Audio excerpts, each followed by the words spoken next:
All right. Hello, everyone. Welcome to Reach the World. For over 20 years, Reach the World has used virtual exchange to inspire youth to become curious, confident global citizens. My name is Tim, and as part of Reach the World's efforts to support educators and families during the COVID-19 epidemic, we're sharing free live stream discussions with some of our active virtual exchange travelers around the world. You can find an updated calendar of live stream events and much, much more at athome.reachtheworld.org. Today, I'm very excited to be connecting with Grace, who is a Benjamin A. Gilman International Scholarship recipient who is studying in Amman, Jordan. She's calling today from Jordan, which is so cool. Grace's virtual exchange is open to any student who wants to follow her experiences in Jordan, and we'll add a link to her journey homepage on the Reach the World site in the chat bar. And even better, this will be the first of a few opportunities to connect live with Grace and ask her questions. So today, in today's live stream, please use the chat bar to let us know you're here and share any questions you may have for Grace that you think of along the way, and we'll get to as many of them as we can. So I guess that makes it journey time. Let's go to Jordan. Welcome, Grace. Hi. Yes, I'm Grace and I'm in Jordan currently. How are you doing today? I'm good. So with the current lockdown for COVID-19, we're still allowed to take some walks to the grocery store and things like that. So that's one of the most exciting things that anyone can do currently. So I got some groceries and now I'm back here and I'm so excited to talk to everybody. Yeah, thank you so much for joining us. I have so many questions for you, and I hope that our live stream audience will have some questions for you too today. But just to get things started, I'm curious to know what your everyday life is like in Amman, Jordan. Okay. Is this before the lockdown and everything or after? That's a good question. Why don't we start with before and then update to what it has changed to recently? Yeah, so before the lockdown, I commuted to my school 5 days a week, and I took um, two Arabic classes and then two Middle Eastern history classes. And I would just go there every day. We were kind of a cohort, and my university kept us all very close together, all the students. And then afterwards, we would get like maybe dinner or something near the university, or we just go home to our respective host families or apartments. And now, after the lockdown, I have the beautiful opportunity of being in my apartment all day and doing my classes through online. So no more commuting, just a lot of papers and research just by myself. I'm blessed to have a very beautiful roommate and very helpful roommate as well. And we have a balcony and a kitchen, and those are our most traveled places currently. So would you say that your pre-COVID-19 life was how was your pre-COVID-19 life different than your life back in California? Oh, it was so different. Yeah. So in California, I was like very happy to be familiar with everything around me and be very familiar with the culture around me as well. I've lived in California for 3 years before this, and then coming to Jordan and being seen very obviously as a foreigner, and having people being able to tell like, oh, you're American, like we know you're American just from the very start, was a new experience for sure. Jordan is also like a very cash-based economy, so this whole Venmo, Cash App trend was not catching on here yet. So we always had to go to like the ATM and the banks and like running around and giving money to taxis and things like that. Like not having public transportation is also a huge difficulty. So a lot of differences for sure. This is a lot of our viewers' first time meeting you and interacting with you and sort of getting to know you. So I wonder if you could take us back a little bit to how you became interested in studying abroad and how you ended up choosing Jordan and what the process of sort of from idea to actually being in Jordan looked like for you. Yeah, so when I first started college and high level education, I was in community college, and I had a great mentor who told me that I should go for a career path that I thought would fit me best. And what would fit me best, I knew was international relations. So I chose political economy as my major, and I knew that I wanted to specialize in conflict areas. So the Middle East is a place where many conflicts happen. So whenever I was ready to transfer from community college to a four-year university, I went to the study abroad office and I said, where can you send me to the Middle East? Because I think it would be highly unfair if I were to just be in America and just study and not be able to experience the actual lives that are affected through these conflicts. So I saw a list and it went from like Morocco and Jordan and I think there was another one like Algeria, maybe. But I was just starting to learn Arabic and I knew that the Levant dialect is one of the easiest dialects to learn. And I know that I want to focus on Palestine. So I chose Jordan because it's right next to Palestine and it has the easiest dialect to learn. So yeah, it was a very daunting process to like think of going to the Middle East and then actually coming here. But once I got here, I realized how settled I feel here. Great. I'm happy to hear that. How long will you be in Jordan? So I was originally supposed to leave in May. I've decided to stay until August, half by choice and half by border closings. And it depends on whether or not fall will be online. But if it's online, then I am considering staying until January. Okay, great. And generally speaking, like if you had to describe Jordan and life in Amman to someone who was starting from scratch, how would you describe the country of Jordan? Why don't we start with what the weather is like right now? What's it like outside your window right now? Oh, it's so beautiful. It's so beautiful. Especially after like daylight savings times passed, I'm always up for the sunset and the sunrise. So it's a really great experience. It's very hot in Jordan. I know that there was a rumor going around that coronavirus would die instantly in April in Jordan, but obviously that's not true because it's so hot. So it's different than like the perfect weather that someone can imagine, but it's still very, very good. But it's also extremely cold. I came here in the dead of winter and I had to wear like 3 or 4 layers at a time. Oh, wow. Yeah, it was pretty difficult. Wow. What is the currency? Like you were talking about the cash economy in Jordan. Like what are Mhm. you spending? It's not US dollars, I presume. No, definitely not. So we use dinar, which is like $1, paper money, and there's Mhm. kirsch, which are the cents. Um, it's really good because everything in Jordan is cash based, so everything is priced pretty low because no one wants to carry a lot of cash around. So like a sandwich that you want to buy at the store is around like maybe 60 kirsch, and a taxi ride anywhere is between like 2 or 5 dinar. Okay. All right. What sort of nature do you see when you're in maybe days prior to when you were stuck inside? What sort of Yeah. wildlife or animals do you see? I know Amman is a big city, but Mhm. what kind of animals do you come across? Well, unfortunately, in Amman, there's like not a lot of nature because it's so city based. But I've gone to the city called Jerash, and I went hiking with my friends there, and it's a lot of hills, kind of green, but also like a lot of dirt roads. And it's actually like culturally very common for people to just drive up the dirt road and just park on the side of the road and set up like a little picnic. Hmm. But as for animals, there's just like a lot of stray cats. There's an extreme amount of stray cats. I wasn't expecting it. I'm allergic to cats. So, you always have to be like careful where you walk around here. But there's so many stray cats and there's probably at least like 5 under every car. Yeah. All right.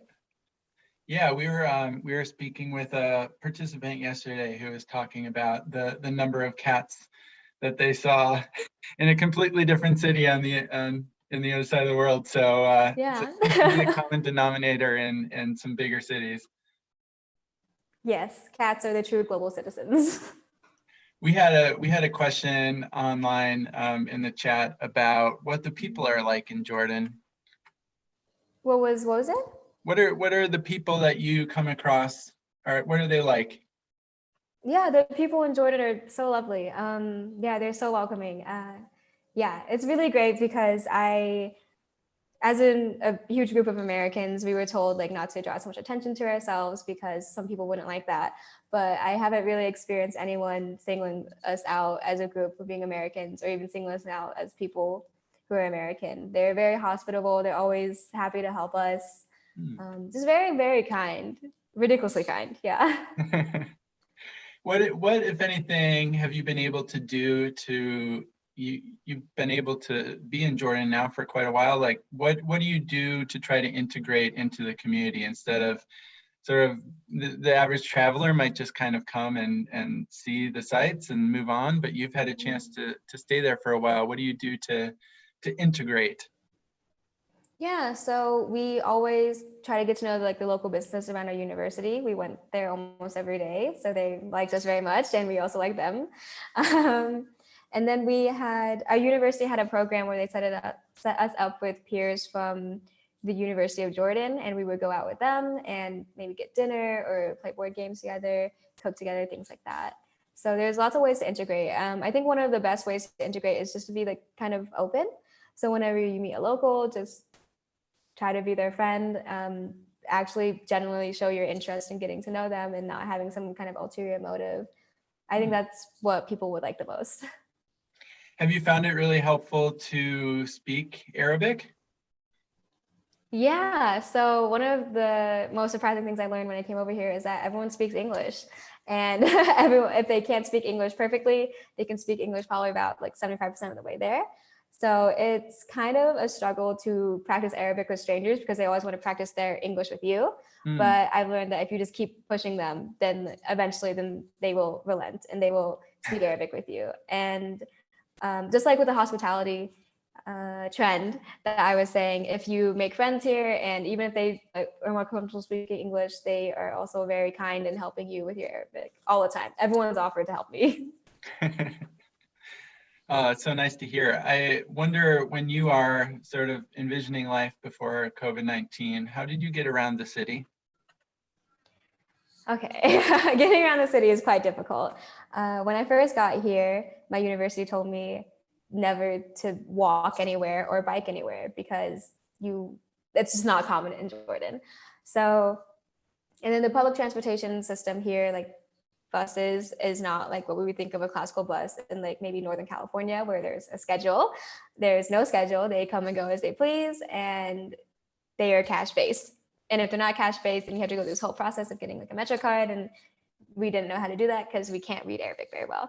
So I was left with two options, which was a coaster bus or a taxi. So coaster buses are kind of just big vans that sit at popular stations around the city, and they will go to other popular stations. So they will go to downtown to the university. And if you don't live downtown and you want to go to university, then you have to take a taxi. And taxis work as how maybe like your regular New York taxi would work. And we also have Uber over here. So that was also very easy. Yeah. All right. Have you had a chance during your time there so far to witness or participate in any traditions or customs that you found especially interesting? Yeah, so I live with a host family, so no specific traditions, but I was always around them whenever they were cooking dinner, and I saw how they interacted with one another. Um, like I saw my host mother praying a lot, and that was very great. Ramadan is coming up, and while I can't really participate, and because of the lockdown, I'm excited to just hear about it through all of my friends here. And yeah, that's mainly it. Yeah, no, nothing too crazy just yet. Okay. Yeah, Ramadan will be a really interesting one to observe, at least, especially in this era where things aren't the way they usually are. Yeah, definitely. I am hoping, even though you and I haven't really talked about this, that you've had a chance to travel around Jordan a little bit before things got clamped down. What were some of your favorite adventures? Yeah, so my favorite adventures have been Wadi Rum and Petra. They were the biggest ones. So Wadi Rum is a desert, and we just went hiking around the sand dunes, climbing on some rocks. It was really great, and we also camped out there, like my whole program. So it was kind of a bonding experience for all of us.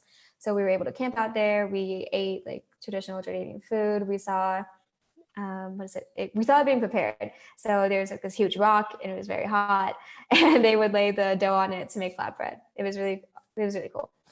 And then the next day we went to Petra, which is one of the wonders of the world. And it's like ancient, very classy. It's something that I'd never even like dreamed of going to. So it was really great.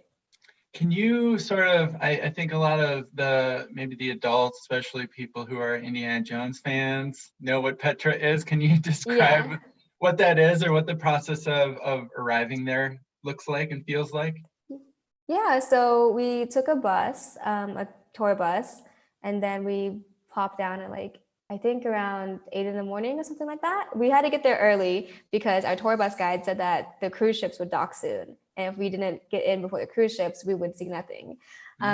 So we were guided by him the whole day. We just walked through, there were these like huge, like overarching rock walls. And it was kind of surreal to walk through it. And then like one of the main events of the day was going to see the treasury. So it's just these carvings and these giant tall rock walls that you would never imagine that a person could ever make. And it's very, it's very like obviously lovingly made and you feel very blessed to be there. Wow, what a great adventure. There's just so much to see in that part of the world. Things are, relatively close geographically. Is there sort of when this lockdown is hopefully lifted and things resume to some sort of normal, are there other places that you're hoping you can experience? Yeah, so within Jordan, I want to go to the Dead Sea, and then Jordan is very close to Palestine, so I'm super, super excited to go to Palestine.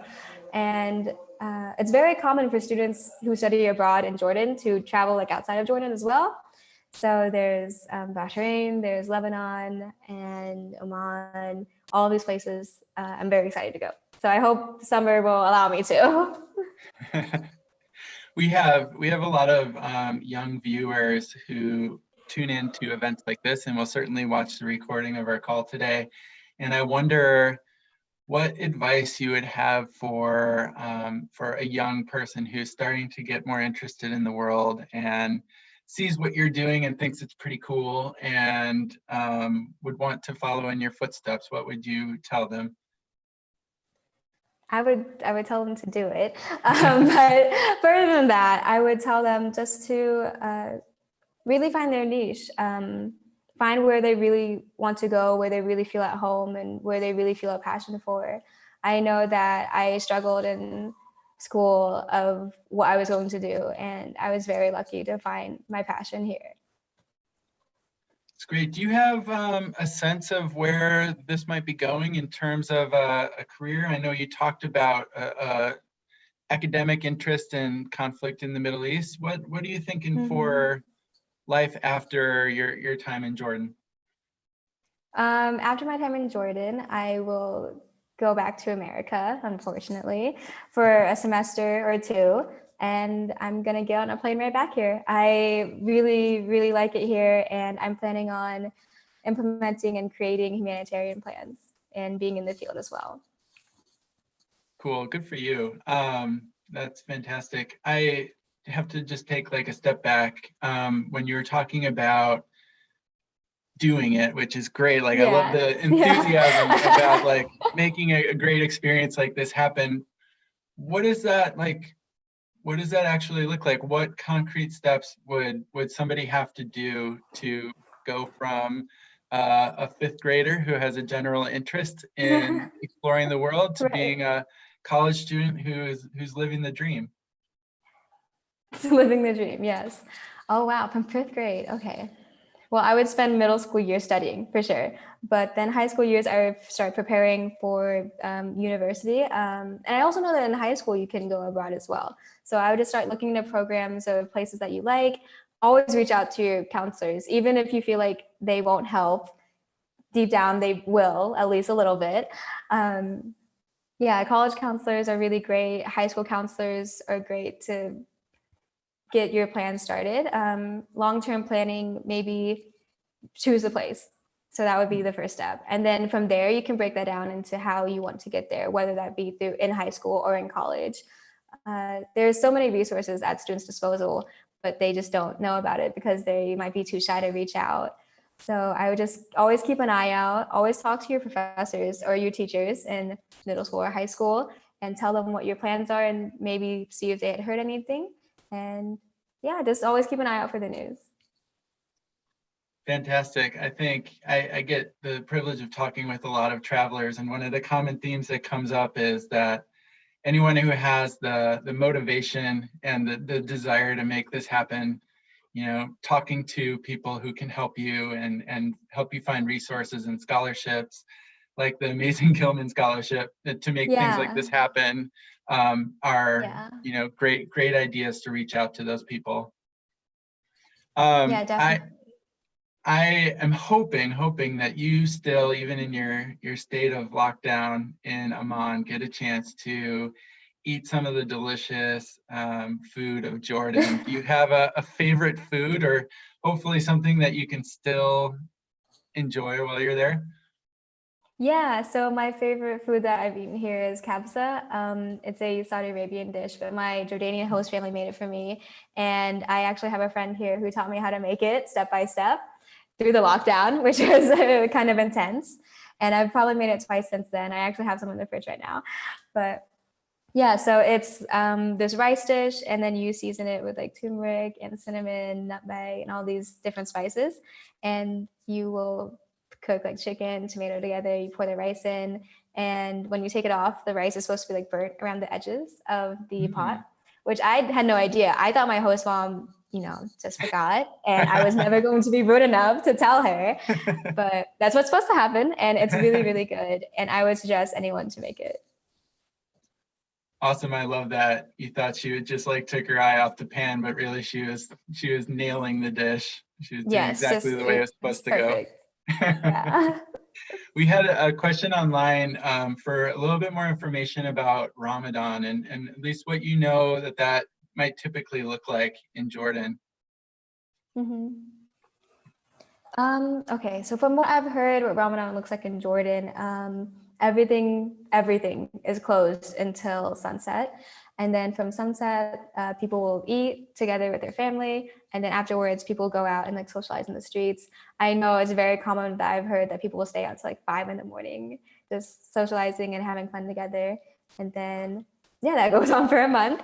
And then after that, there's Eid, which is like the end of Ramadan. It's a big celebration as well. And then life resumes as normal. Yeah. Wow. Yeah, that is a significant event in the calendar, the cultural calendar and religious calendar of the region. I'm hopeful that it can be adapted and celebrated in some form. Mostly, I mean, for you, so you can experience that. That's pretty big. What is, I mean, you had mentioned briefly that is something you wouldn't necessarily be able to participate in because maybe it's not your religion, but what do you think the benefit of observing something that's different than what you might normally celebrate is, or how do you think that is a benefit to a traveler? I think it's a benefit to a traveler because it's just a true cultural deepening. I mean, if any traveler wants to really become a global citizen, they have to understand all the things happening around the globe. And then to have this knowledge and experience it like firsthand and really interact with people who are experiencing it as well. And then bring this knowledge back to your hometown where people might not know anything, or maybe, they know some things or they're not accepting. I think it's a huge responsibility. And it's so important to showcase like how beautiful everything can be, even if you don't take part of it, even if it's not your religion. Great. Yeah, that's a wonderful message. I wonder, in terms of your personal growth now, like being abroad and being in this situation where you need to navigate a environment that's maybe very different, probably very different than what you're used to. How has that changed you? Yeah, it's changed me I'm a lot more comfortable with myself. I'm very, very happy to be here. And it's made me realize that like some things are much more important than what I dealt with back home. Yeah, I'm just very thankful for this experience. I think I've been changed completely. Before I came here, I thought that I could live in the Middle East. And now that I'm here, I realize I love it so much and that I have to live in the Middle East. Like there's no ifs, ands, or buts about it. Like to have a concrete plan like realized in front of me and offered to me is really amazing.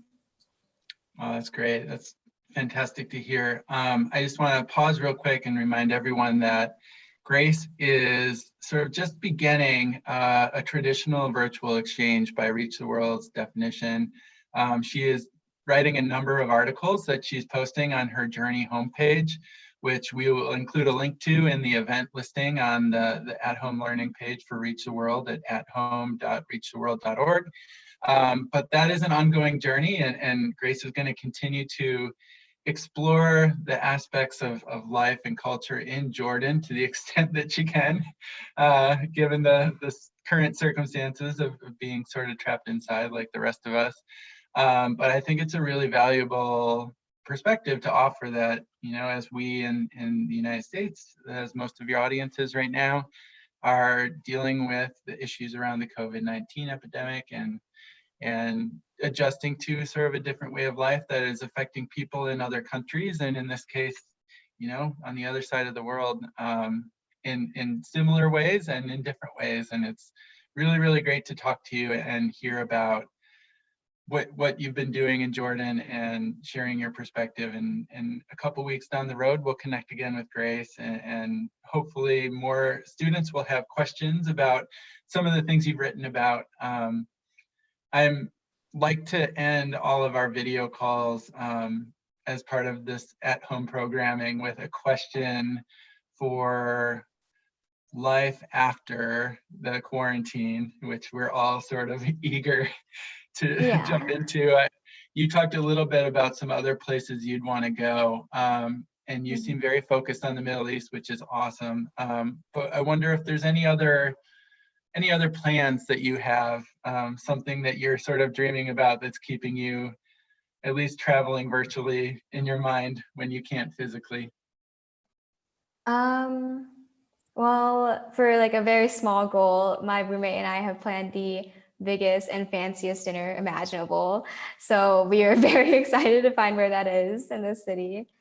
But in bigger aspects, once the quarantine is over, I would like to explore more of Jordan. A lot of experiences that were planned through my university were canceled because my university is now all online. So yeah, that would be my main thing. I would love to just like go on a road trip or something with all of our friends and see all the other parts of Jordan that I'm meant to. What, just out of curiosity, when you envision the biggest, fanciest meal in Jordan that you can imagine, what does that look like to you? It basically looks like my host family's cooking, except like 7 different dishes. Do you just like walk down to a grocery store when you need groceries? Yeah, so during the lockdown, so there's the general lockdown, there's a comprehensive curfew. And so for the general lockdown, the grocery stores and pharmacies are open from 10 a.m. to 6 p.m. So we can go by foot, we cannot go by car, and we lug all our groceries home. And then during comprehensive lockdowns, we can't go anywhere. So yeah, it's now or never, basically. Yeah.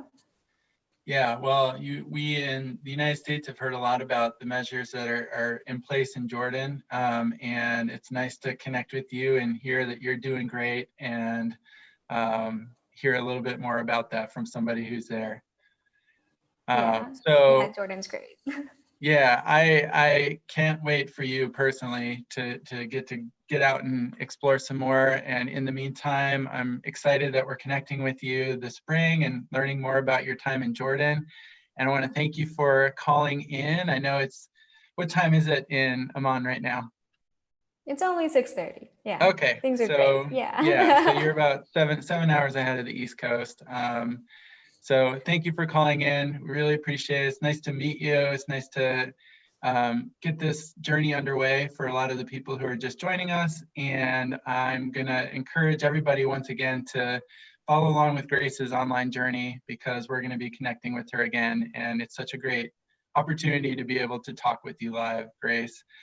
I want to thank everybody who joined us today. Again, we're going to talk with Grace again some more. We have a full agenda of upcoming Reach the World live stream events on our website at home.reachtheworld.org. If you are looking for Grace's virtual exchange journey, it is at a slightly different website. You can find a link at the At Home website, at the athome.reachtheworld.org website, but you can also visit reachtheworld.org for a full menu of our active journeys. So that said, Grace, thank you very much. Fantastic to talk to you, and I'm looking forward to talking to you again sometime soon. Yes, me too. Thank you so much.